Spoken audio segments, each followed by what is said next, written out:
Hey guys, thank you so much for sending in all of your awesome questions. There were an absolute ton of them. I have picked a few to answer in the video today, and I will answer everybody else's questions. So without any further ado, let's get going. Number one came from Shay. Hi Shay! Hi Jodie, I'm a fan of yours. I've been following you for about 2 years. Oh, that's so nice. Absolutely loving your videos. The content is relatable and authentic. I'm glad because I haven't got anything else. This is me.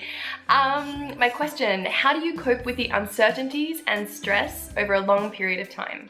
How do you remain positive while coping with the ups and downs that life brings?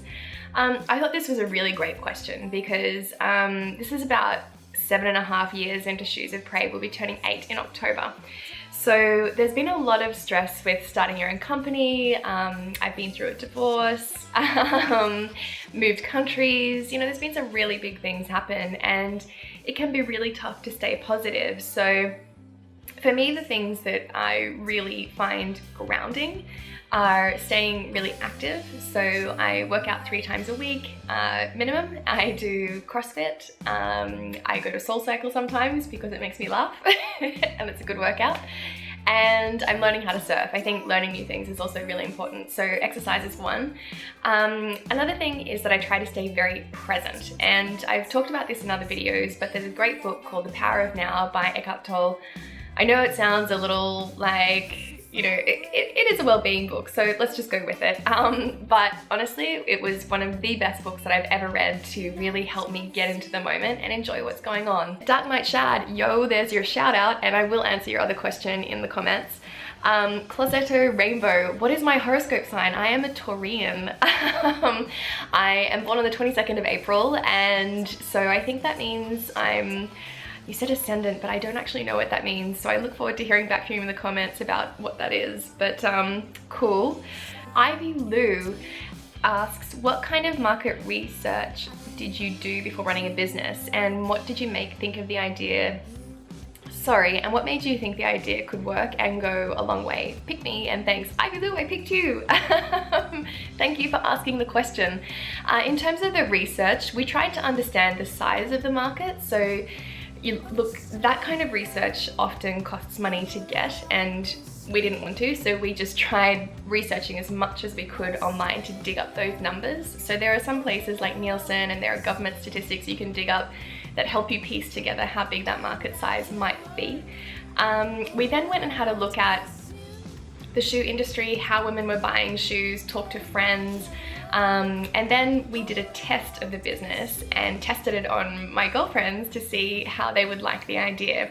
So I went a SWOT analysis and a bit of a business plan as well. So a SWOT analysis, just in case you haven't heard of it, is strengths, weaknesses, opportunities, and threats.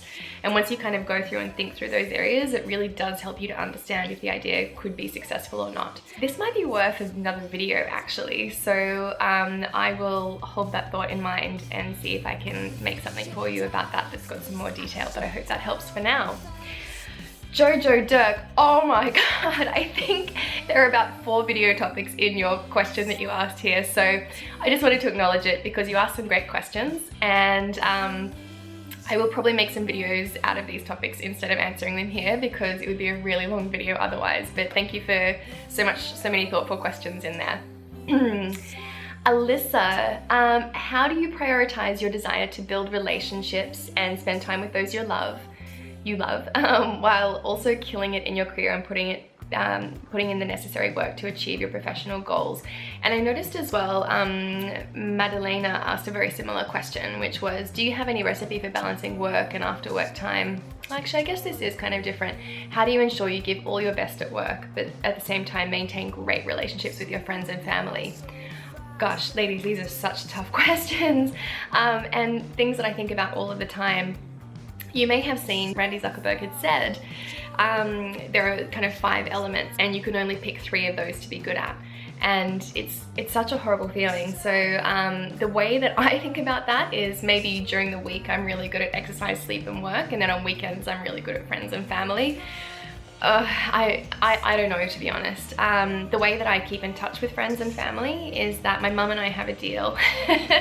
Well, my mum and dad and I have a deal, which is If it is humanly possible for me to pick up the phone when she calls, I will. And if I'm busy, I'll just tell her, and then that way at least, rather than just letting the phone ring out, because then at least she knows I'm alive. With my friends, I tend to use WhatsApp a lot. So some of my closest friends are kind of spread out between Bangkok and Perth and Sydney and Italy. So, you know, then we go on WhatsApp and I'll wake up to a few messages and reply when I can. For me, I have pretty reasonable anxiety to deal with. Unfortunately, that's just part of my chemical makeup. So again, exercise is really important for managing that, and sleep is as well. So for me, I hit a minimum, my absolute bare minimum hours for sleep for me to function well is 7 hours. And I've found since Apple introduced on the iPhone that bedtime section to the clock, it's been really easy to be able to monitor how many hours sleep I should be getting. I'm not sure that there is a balance per se, because work and life for me are not separate. They're all one big ecosystem. So I think maybe letting go of that a little bit to kind of give yourself permission to understand that they will overlap sometimes might help. But hopefully some of those suggestions are useful to you. Let me know. Ella, I'm not sure how to pronounce your last name, so Ella, I'll just use your first name. It seems impossible to be successful after university. Do you have advice on how to make a smooth transition? I would say that the key thing to do is to follow your heart. I'm not sure that it's possible for anyone to know or step into their ideal career immediately at any point down the track, or even straight after university. But what is possible is for you to start to build skill sets in areas that you adore. And then it seems to me, from what I've seen from my friends and connections, is that one day all of those skills that you've built up and really enjoyed building up do come to something that is your career. Often the role that you might love the most in the world doesn't have a name yet, and it's possible for you to build it. I hope that's helpful. I think that, I hope you enjoy the learning period of your career, because it's really a wonderful time. Okay, now this was the hardest question. It came from Danny. I hope I pronounced your name correctly. If you were no longer able, for whatever reason, to design and create your shoe range, what do you think you would like to do? Oh my God, this just blew my mind. It's but Danny, there are so many things that I would love to try my hand at, but this is a really difficult one to think about at the moment. So it was about this time last year that a really, really special person in my life kind of put this to me, which was, in the spectrum of the life of Jodie, and if we think about it as a line, shoes of prey can't be an end point. It has to be a point along the spectrum. And when I started to think about it that way and conceptualize it that way, it was actually a massive relief that there are so many other things that can and will happen in this life. And of course I hope Shoes of Prey goes for an enormously long time and remains an important part of it, but it's not an end point. While there are so many things I would love to try, it's kind of the reason it's challenging, I think, to consider what they would be right now is because every day I'm still so focused on Shoes of Prey, and there are so many new and different things to get into the mud of, every single day, and to learn and to execute and keep going with. So the short answer is I'm not sure, but I'm sure that there are some great things out there that would be wonderful to try. If you have any suggestions, let me know. maybe we can think about them together. Anyway, so there are the questions that I wanted to get to today. I will answer all of the other questions. Thank you so much for participating, for being a part of this, for sharing your thoughts, and it's really cool. I really love it. So yeah, I hope you have a great weekend ahead. It's a beautiful sunny day here in LA. I can't wait to get outside and enjoy it. I'm flying to Dubai tomorrow, so I guess it's gonna be sunny there too.